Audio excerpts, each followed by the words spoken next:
Selamat datang di channel Pemuja Malam. Jangan lupa like, share, and subscribe ya. Terima kasih. Chapter 43. Kejujuran. Abimanyu menggeleng. Meski tidak mendendam, tapi kenyataannya tatapan Carlina sudah tidak ada kehangatan seperti dulu. Lalu bagaimana dengan rasamu yang dulu? Tanyanya. Kita sudah berumur, membicarakan masalah hati sudah tidak pantas lagi. Yang seharusnya kita lakukan adalah memikirkan bagaimana hidup anak-anak. Bagaimana urusan kita kepada Tuhan, bagaimana cara kita memberi kesan terbaik selama masih diberi kesempatan bernafas. Karena apapun keadaannya, aku masih akan terus di sini sampai masa diri yang bersedia menceraikanku. Sudah sejauh ini aku bertahan, tidak akan aku mengingkari janjiku pada almarhum ayahanda, hanya karena Lisha yang mengkhianati Mas. Lin, geleng Abimanyu. Carlina tersenyum, perlahan dia lepas genggaman tangannya. Sudah siang, aku harus masak dan mengurus cucu juga mantuku. Perbaiki hubungan Mas dengan Arga. Jangan jadikan putraku pemuda yang durhaka, hanya karena kesalahpahaman kalian berdua. Abimanyu masih setia dengan keheningannya, beratap Carlina bangkit dan pergi menuju dapur bersih. Entah masih ada harapan bahagia atau tidak, saat ini Abimanyu hanya bisa menikmati sesal yang menyeruak masuk memenuhi sela-sela hatinya. 2 jam kemudian, Alula tersenyum meratap wajah tampan suaminya. Pria itu tertidur pula setelah semalaman tidak beristirahat. Ternyata menjadi seorang presiden direktur tidak membuat Raiden acuh terhadap istri kecilnya. Raiden masih siaga meski di bawah matanya bergantung dan menghitam. Alula menunduk, mengecup bibir suaminya perlahan, sempat Raiden menggeliat dan membuka sipit matanya. Tapi hanya meraih tangan mulus Alula untuk dijadikan tempat tidur di pipinya. Kantuk masih mendaranya, biarlah dia tertidur sebelum nantinya disibukkan kembali dengan tangisan putra perdana di sela urusan kantornya. Tidurlah suamiku, ucap Alula tersenyum. Bahagia sudah pasti, Alula sangat amat bersyukur memiliki suami seperti Raiden. Pintu terbuka seiring dengan masuknya perempuan paruh baya. Carlina tersenyum saat menyapa mantunya. Pagi sayang. Pagi ibu. Alula tersenyum manis meskipun luka jahitan masih sering membuatnya meringis. Raiden tidur. Carlina melirik sekilas ke arah putranya. Iya, sepertinya ngantuk berat dia. Alula mencoba melepaskan tangannya dari dekapan hangat Raiden secara perlahan. Gimana sama KS? Suster lagi mandiin tadi, diawasi Eyang. Alula terkikik kecil mengingat kerempongan Eyangnya. Carlina tergelak kecil. Eyangmu memang rewel, tapi semua itu demi kebaikan cucunya, jadi jangan pernah membantah, tuturnya. Iya bu, angguk Alula. Maring matanya meratap gerak tubuh Carlina yang berkutat dengan rantang berwarna gold miliknya. Sekarang Lula makan, asinya belum keluar kan, jadi lebih banyak makan biar cepat keluar, tutur Carlina. Alula menggeleng ringan. Terima kasih ibu, harusnya Lula tidak merepotkan ibu seperti ini, ujarnya. Ibu senang melakukannya, jadi jangan protes. Carlina memberikan 1 piring berisi makanan sehat, hasil dari masakannya sendiri. Meski ada yang namanya fasilitas makanan sehat dari rumah sakit, tapi Carlina lebih memilih memperhatikan sendiri makanan menantunya.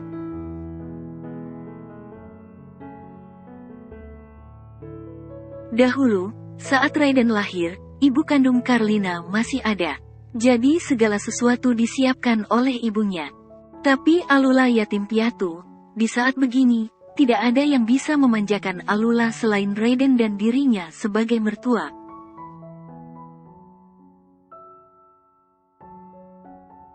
Carlina wanita yang senang menebar kebaikan, tiada hari tanpa berbuat sesuatu untuk keluarganya. Dari atas ranjang king size fasilitas kamar presidential suite, Alula memulai ritual sarapan paginya, sementara Karlina keluar lagi dan masuk ke dalam kamar steril khusus untuk cucunya.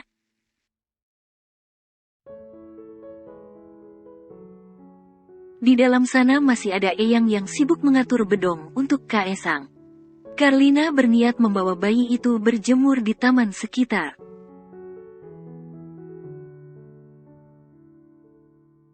Abi kemana? Ada di rumah.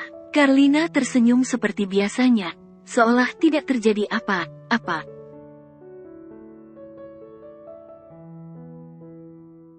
Kenapa tidak datang ke sini? Berbulan-bulan dia menanti kelahiran Kaes, kata Eyang. Mungkin masih ada pekerjaan, Bu.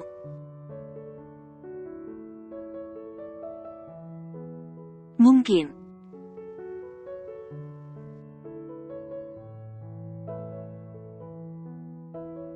Cuti, Raiden mengerut kening menatap wajah tampan asisten personalnya. Mau kemana memangnya?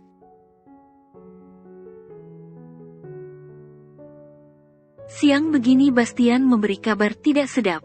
Raiden merasa Bastian sudah tidak lagi jujur padanya. Ada banyak hal yang terkesan ditutup-tutupi.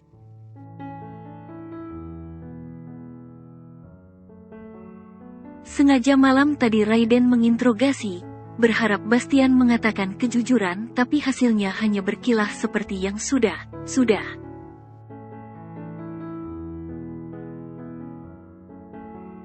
Ada perlu ke luar negeri. Aku harus mengantar seseorang ke sana. Bastian menundukkan wajahnya, tidak nyaman juga mengutarakan maksud yang terkesan mendadak.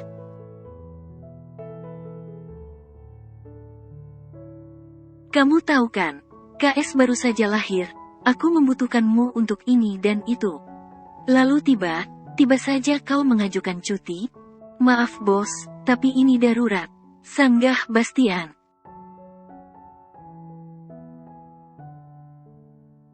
Cukup lama Raiden terdiam, menatap Bastian yang hanya berani menunduk.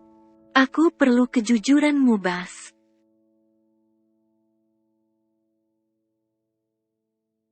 Maksudnya? Seketika lelaki itu mendongak menatap sang tuan yang curiga.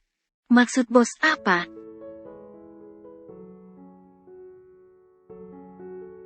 Siapa wanita yang bersamamu akhir ini?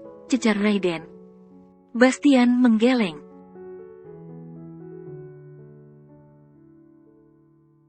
Bukan siapa? Kenapa bos tidak selesai menanyakan hal itu? Bukannya aku sudah sering bersama wanita. Kau pikir aku percaya?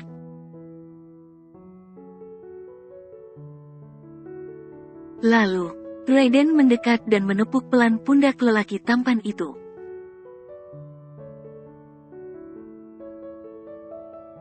Emily sudah bukan siapaku Bas, dan kau boleh menikahinya sekarang. Bos, Bastian terkesiap. Dari mana Raiden tahu mengenai ini? Sebelumnya dia tidak pernah membuat jejak saat menemui Emily.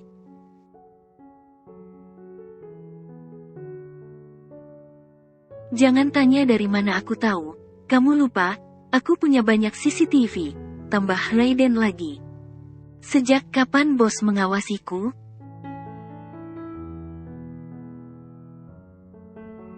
Sejak aku melihat gelang kakimu. Bastian kembali menundukkan wajahnya segan.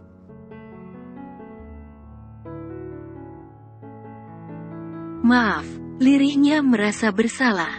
Beberapa hari ini aku menunggu kejujuranmu, tapi kau masih terlalu takut padaku. Kenapa kedekatan kita hanya kamu anggap asisten dan bos saja?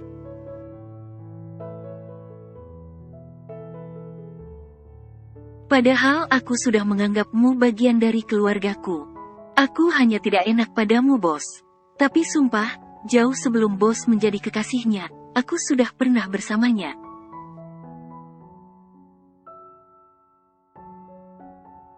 Gelang kaki yang kau curigai itu, saksi bisu perasaanku padanya. Lirih Bastian mengaku. Bodoh, kenapa kau diam saja? Sambil terkekeh Raiden menoyor kepala Bastian.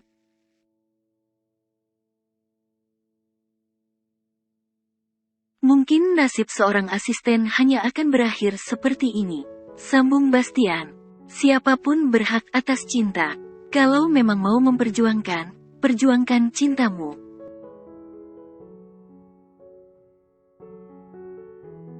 Jangan pikirkan apapun lagi. Aku justru senang. Akhirnya kamu bisa berlabuh pada satu wanita. Terlepas dari siapapun wanita itu, asal jangan keluargaku, aku ikhlas.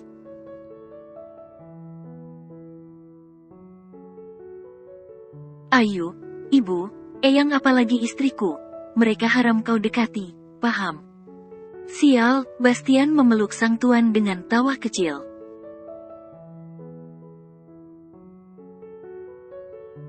Jadi kapan kau melamarnya? Secepatnya.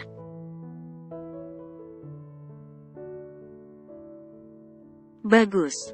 Di lain bangunan, Lisha masih bersama pemuda perkasanya. Mereka baru saja akan check out dari hotel setelah pertempuran ranjang panas.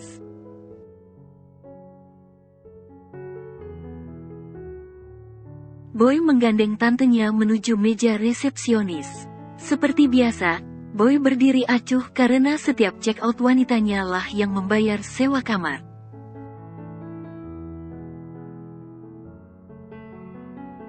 Hotel itu sangat jauh dari kota suami Lisha, maka wanita itu pikir tidak perlu khawatir untuk keamanan privasi. Cukup dengan menutup wajahnya dengan masker urusan kelar dan takkan ada yang mengenalinya lagi.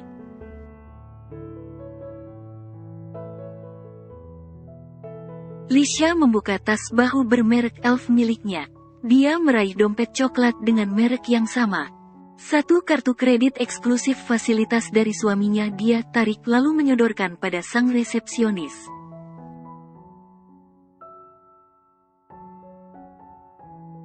Bayar dengan ini ya, ujarnya tersenyum meskipun wajahnya tenggelam di balik masker hitam. Baiklah, silahkan menunggu. Wanita resepsionis itu tersenyum manis seperti biasanya.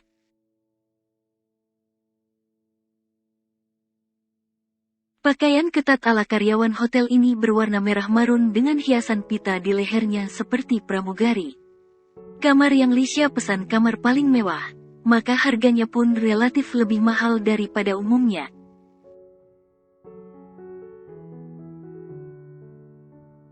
Sambil menunggu proses, Boy meraih tangan mulus Lisha lalu menciuminya. Baru kali ini dia menemui tante-tante cantik dan masih terlihat segar.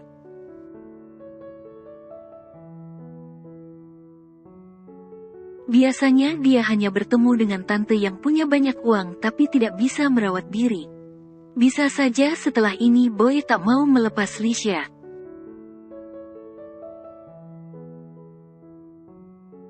Sebab, jika memang menguntungkan dan sangat mengenakan, dua fasilitas yang Boy idamkan dari seorang perempuan takkan pernah dia lepas dari genggaman.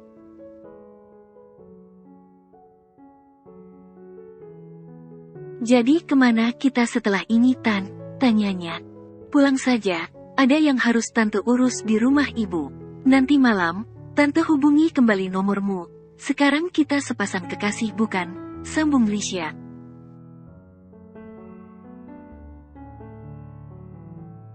Tentu saja, Boy menyayangi tante. Belayan lembut Boy berikan pada surai wanita itu. Terima kasih untuk semalam. Kamu hebat, puji Lisha.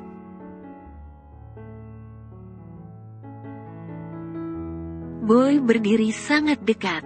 Memangnya suami tante tidak sepertiku? Tanyanya menyengir.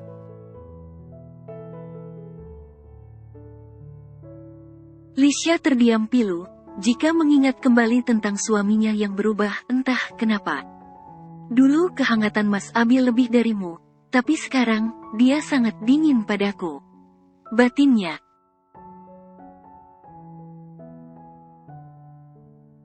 Tante kenapa? Boy menjentikkan jari pada wajah cantik Lisha yang terjaga dari lamunan. Suamiku, sudah lama tidak menyentuhku, jadi lupa bagaimana rasanya, kata Lisha.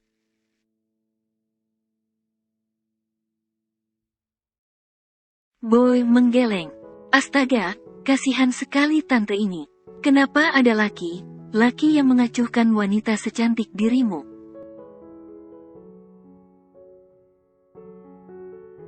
Karena tidak semua orang pintar sepertimu, Boy. Lisha tergelak renyah sebelum kemudian suara resepsionis mengalihkan perhatian.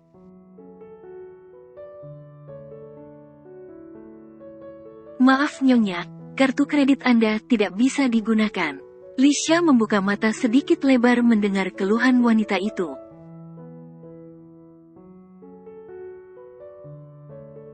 Kok bisa? Iya, ini sudah beku. Kedua tangan wanita itu menyatu memberikan pengertian.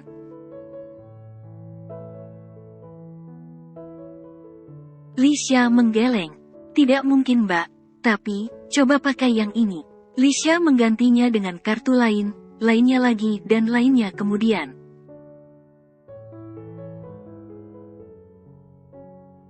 Sang resepsionis berusaha sabar mencoba satu persatu kartu kredit yang Lisha miliki, dan kenyataannya tidak ada yang berlaku.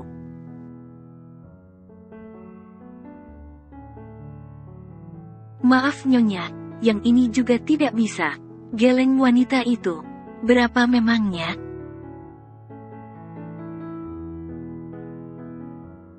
$75 juta. Ya sudah, pakai ATM ini saja. Pada akhirnya Lisha mengalah untuk mengeluarkan ATM pribadinya.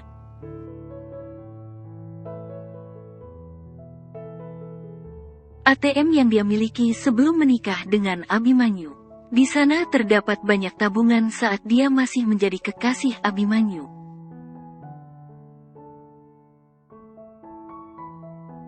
Hasil dari gaji dan uang jajannya dahulu saat masih menjadi pegawai kesayangan suaminya. Setelah menikah, Abimanyu memberikannya kartu kredit dan belanjaannya setiap bulan tidak kurang dari 1 miliar.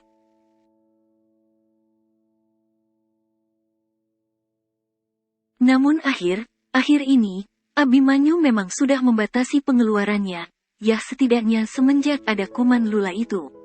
Dia menjadi tersisih dan serba kalah di mata Abimanyu.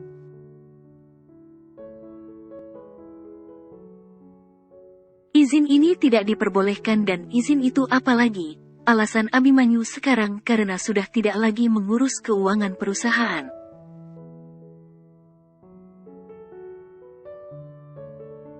Tidak enak dengan Raiden yang harus mengelola keuangan, Karlina yang ibunya presiden direktur saja tidak boros sementara Lisha terus berhamburan pengeluaran.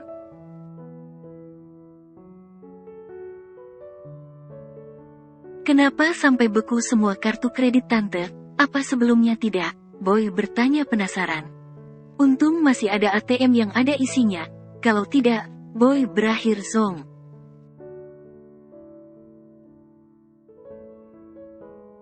Kembali Lisha menggeleng. Tante juga tidak tahu. Mungkin suami tante belum memperpanjang atau apalah. Tante perlu menanyakan hal ini lagi padanya.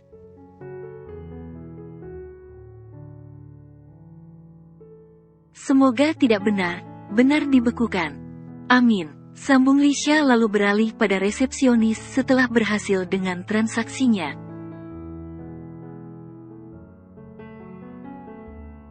Terima kasih atas kunjungan Anda Nyonya dan Tuan. Semoga hari kalian selalu indah.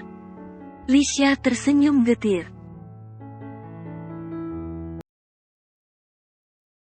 Indah apanya?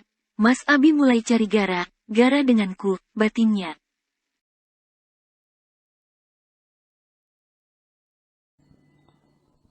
Bersambung.